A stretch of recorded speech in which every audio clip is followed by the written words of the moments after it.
స్థానిక సంస్థల ఎలక్షన్లు పెడతాము అనే దాంట్లో ఉంది కాబట్టి ప్రభుత్వము ఏదైతే 6 గ్యారంటీలు ఇచ్చారో అవన్నీ కూడా ఒక్కొక్కటిగా కాస్త ఆలస్యమైనా చెప్పినట్టుగా 100 రోజుల్లో కాకపోయినా కాస్త ఆలస్యమైనా కూడా అన్నీ ఒక్కొక్కటిగా చేసుకుంటూ వస్తున్నాం కాబట్టి ఈ స్థానిక ఎలక్షన్స్‌లో ప్రజలు మిమ్మల్ని గెలిపిస్తారు అనే ధీమాతో ఉన్నారు. కానీ ఆ ఛాన్సే లేదు. ఇచ్చిన హామీలన్నిట్లో కూడా 6 గ్యారంటీలో ఫెయిల్ అయ్యారు కాబట్టి వీటినే ప్రజల్లోకి బలంగా తీసుకెళ్తాము. ఆ వైఫల్యాలే మమ్మల్ని గెలిపిస్తాయని బీఆర్ఎస్ నాయకులున్నారు. కేటీఆర్ గారు కూడా అదే చెప్తున్నారు. ఆ వైఫల్యాల్ని ప్రజల్లోకి తీసుకెళ్దాము. అందరూ సిద్ధంగా ఉండండి. తొందరలోనే గ్రామస్థాయి సమావేశాలు అన్నీ ఏర్పాటు చేసుకుంటాము. ప్రభుత్వ ఫెయిల్యూర్స్‌ని ప్రజల్లోకి తీసుకెళ్దామని కేటీఆర్ గారు పిలుపునిస్తున్నారు కాబట్టి మాదే అన్న గెలుపు మాదే అన్న ధీమాలో ఉన్నారు. బట్ దీన్ని గవర్నమెంట్ ఎలా అటాక్ చేయనుంది? స్థానిక ఎలక్షన్స్‌లో ఎలా ముందుకెళ్ళనున్నారు? ముందుగా యువటి ప్రేక్షకులకు మీకు ప్యానల్ పెద్దలందరికీ నమస్కారములు.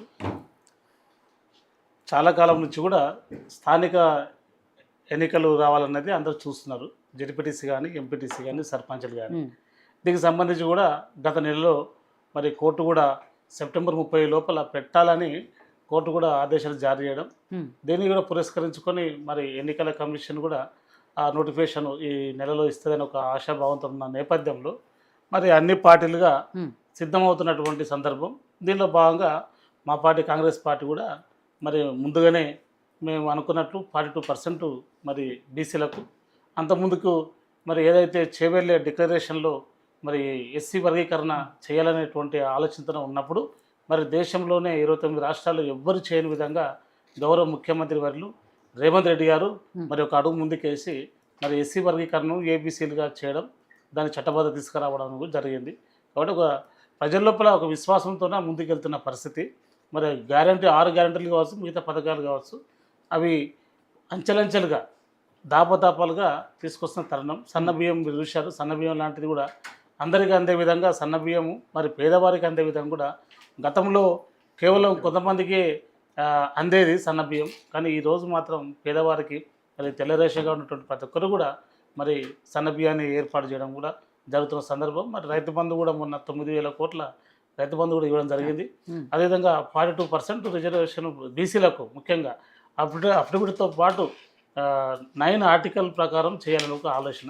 కానీ దాని ప్రకారం చేస్తే బాగుంటుంది ఆలోచనతోన మరి ఏదైతే కామారెడ్డిలో మరి అసెంబ్లీ ఎన్నికల ముందు 2023 నవంబర్ ముందు కామారెడ్డిలో డిక్లరేషన్ చేశారు, బీసీ డిక్లరేషన్. దాన్ని పురస్కరించుకుని కూడా ఈరోజు చేయడం జరిగింది. ఎందుకంటే ఇంతకుముందుకే మరి ప్రధానమంత్రి గారు కూడా మేము బీసీ జనగణన చేస్తాం, బీసీలకు సంబంధించి కూడా మేము 42 రిజర్వేషన్ కల్పిస్తామని అన్నారు. కానీ ఆ లోపలనే ఏకైక రాష్ట్రంగా గౌరవ ముఖ్యమంత్రి ఇచ్చేయడం, ఇది ఒక కూడా బీసీ వర్గాలు కూడా చాలా సంతోషం వ్యక్తపరుస్తున్నారు. మొన్నే మరి ఆర్ కృష్ణయ్య గారు, దాదుల శ్రీనివాస్ గౌడ్ గారు, అదేవిధంగా అందరూ కూడా ప్రశంసించి వచ్చి పార్టీలకు అతీతంగా ఇప్పుడు ఆర్ కృష్ణ గారు అంటే మరి వారు టీడీపీ నుంచి వారు రాజ్యసభ సభ్యులుగా ఈరోజు ఉన్నటువంటి పరిస్థితి. బీజేపీ నుంచి సరే కరెక్షన్ అయితే బీజేపీ వచ్చిన పరిస్థితి. ఇంతకుముందు వైఎస్ఆర్సీపీ నుండి ఉండే, ఇప్పుడు బీజేపీ బలపరిచినటువంటి రాజ్యసభ సభ్యులుగా ఉన్నారు. మరి వాళ్ళు కూడా హర్షను వ్యక్తం చేస్తూ మరి ముఖ్యమంత్రి కలవడం, వారు కృతజ్ఞత తెలపడం, సంతోషాన్ని వ్యక్తపరచడం కూడా ఇది ఒక చరిత్ర. కాబట్టి అంచెలంచెలుగా ఇప్పుడు బడ్జెట్ లేకున్నా మరి ఖజానా ఖాళీ ఉన్నా డబ్బులు లేకున్నా కూడా మొక్కవోని ధైర్యంతో ముఖ్యమంత్రి గారు మరి 1 by 1 చేసుకుంటూ వెళ్తున్న తరుణంలో మరి ఈరోజు గ్రామాల్లో కూడా పటిష్టంగా మెయిన్గా మొన్న 2023 నవంబర్ ఎలక్షన్ చూస్తే హైదరాబాద్ ఒక్కటి గ్రేటర్ హైదరాబాద్ వదిలేస్తే దాదాపుగా ఉత్తర తెలంగాణ, దక్షిణ తెలంగాణ మొత్తం కూడా మరి కాంగ్రెస్ పార్టీ ఎమ్మెల్యేను గెలుచుకోవడం జరిగింది. కాబట్టి మరి సంస్థాగతంగా గ్రామీణ స్థాయి నుంచి కూడా బలంగా ఉన్నటువంటి పార్టీ కాంగ్రెస్ పార్టీ. మరి అక్కడ నాయకత్వం కూడా బలంగా ఉంది. మరి నా ఎమ్మెల్యేలు కూడా ఉన్నారు, మరి మంత్రులు ఉన్నారు. కాబట్టి ఆ దిశగా అందరికీ అందుబాటులో ఉంది. ఇంతకుముందులా కాకుండా ఇప్పుడు అందరు మంత్రులు అందుబాటులో ఉండడం, ఎమ్మెల్యేలు అందుబాటులో ఉండడం, మరి స్థానికంగా ఉన్నటువంటి ఎమ్మెల్సీలు అందుబాటులో ఉండడం కూడా రోజు జరుగుతుంది. కాబట్టి ఆ పూర్తి విశ్వాసంతో ప్రజలు ఖచ్చితంగా కాంగ్రెస్ పార్టీ వైపే ఉన్నారు. ప్రజలు ఖచ్చితంగా మరి ఏదైతే ఫ్రీ బస్సే కానీ, గ్యాసే కానీ, అదేవిధంగా మరి మొన్న మన ఉచిత 200 యూనిట్స్ ఉచిత కరెంటే కానీ మరి గ్రామాల్లో చాలా ఇంపార్టెంట్. ఇదంతా గ్రామీణ వ్యవస్థలో మనం ఒక 10 రూపాయలు పేదవానికి ఇస్తున్నామంటే వాడు కృతజ్ఞత చూపుతున్నాడు ఖచ్చితంగా. పట్టణ వ్యవస్థ వేరు, పట్టణంలో బిజీ ఉంటుంది, బిజీ షెడ్యూల్ ఉంటుంది, మెకానికల్ లైఫ్ కాబట్టి వాడికి కొత్తగా దీని మీద భరోసా ఉంచడు. కానీ గ్రామీణ వ్యవస్థలో ఒక 10 రూపాయలు ఇచ్చినామంటే ఖచ్చితంగా వాడు నమ్మకంతో ఉన్నటువంటి పరిస్థితి. కాబట్టి ఈరోజు గ్రామీణ స్థాయి వ్యవస్థలో ఉమ్, ఖచ్చితంగా కాంగ్రెస్ వైపే ఉన్నది. కాబట్టి ఆ దిశగా మేము అడుగులు వేస్తున్నాం. ముఖ్యంగా పేదవానికి గుడిసె గుడిసెకు సంక్షేమ పథకం అనే ఆలోచనతో కూడా ప్రతి అంశం మీద పోతున్నటువంటి మీరు చూస్తూనే ఉన్నారు. ప్రతి ముఖ్యమంత్రి గారు ఎక్కడ కూడా నిద్రపోతలేడు. పొద్దున్న లేస్తే ఉమ్, 9 గంటలకైనా మరి మొన్న నేషనల్ సంబంధించిన బయోడైవర్సిటీకి సంబంధించినటువంటి సమావేశం కూడా 8:30కే ఎంసీఆర్ అంటే మన మర్రి చెన్నారెడ్డి హాల్ పెట్టడం జరుగుతుంది. అంటే 8:30కు రావడం అంటే మరి రాత్రి వరకు కూడా పనిచేస్తున్నటువంటి సందర్భం.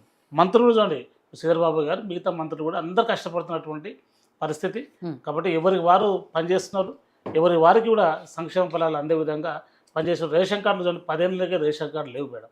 ఉమ్, ఇప్పుడు మనం ప్రజలకు పేదవానికి కావాల్సింది రేషన్ కార్డు. ఆ రేషన్ కార్డు అనేది వాడికి ఒక ఆయుధం లాగా ఆ రేషన్ కార్డు ద్వారానే అన్ని పథకాలకు మరి ఒక యానకం లాగా ఉంటుంది. యానకం మాదిరిగా మరి రేషన్ కార్డు కాబట్టి ఆ రేషన్ కార్డు కూడా 10 ఏళ్ళు లేనటువంటి సందర్భంలో ఈసారి పటిష్టంగా పేదవానికి మరి ఇల్లు లేని వాడికి, అదేవిధంగా కారు లేనటువంటి వారికి, అంటే ఎవరైతే ఆర్థికంగా వెనుకబడరో వారికి మాత్రమే నేను జరుగుతుంది. ఉమ్, అది కూడా మొత్తం అధికారులు ఎంక్వైరీ చేయడం కానీ, ఆర్డీఓ కానీ, ఎంఆర్ఓ కానీ, ఎంపీడీఓలో కానీ మరి స్పష్టంగా ఇంటికి వెళ్ళి చూసి ఇవ్వడం జరుగుతుంది. అట్లా మొన్న చూసాం. మొన్న 14 తారీఖు తుంగతుర్తిలో మహాసభ పెట్టి ఆ రోజునే చాలామందికి రేషన్ కార్డు పంపిణీ యొక్క విధానం జరుగుతుంది మేడం. కాబట్టి ఇవన్నీ కూడా విజయంగా ప్రజాపాలనలో ప్రజా విజయంగా నడుస్తుంది.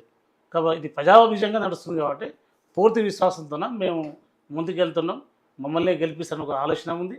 ఎందుకంటే ఇది ప్రజాప్రభుత్వం, ప్రజల చెంతకు ఉన్నది, ప్రజలే ఎన్నుకున్నది, ప్రజల ఇంటి ముందు ఉన్న ప్రభుత్వం. కాబట్టి ఖచ్చితంగా మేము రేపు రాబోయే రోజుల్లో జడ్పీటీసీలు కానీ, ఎంపీటీసీలు కానీ, మరి జిల్లా పరిషత్ చైర్మన్లుగా మేమే ఎక్కువ గెలుచుకునే అటువంటి అవకాశం ఉంది. ఎందుకంటే పని చేసినాం కాబట్టి, పని చేస్తున్నాం కాబట్టి ఓటు అడిగే హక్కు మాకే ఉన్నదని కూడా మేము ఈరోజు మేము చెప్పదలుచుకున్నాం మేడం. రైట్.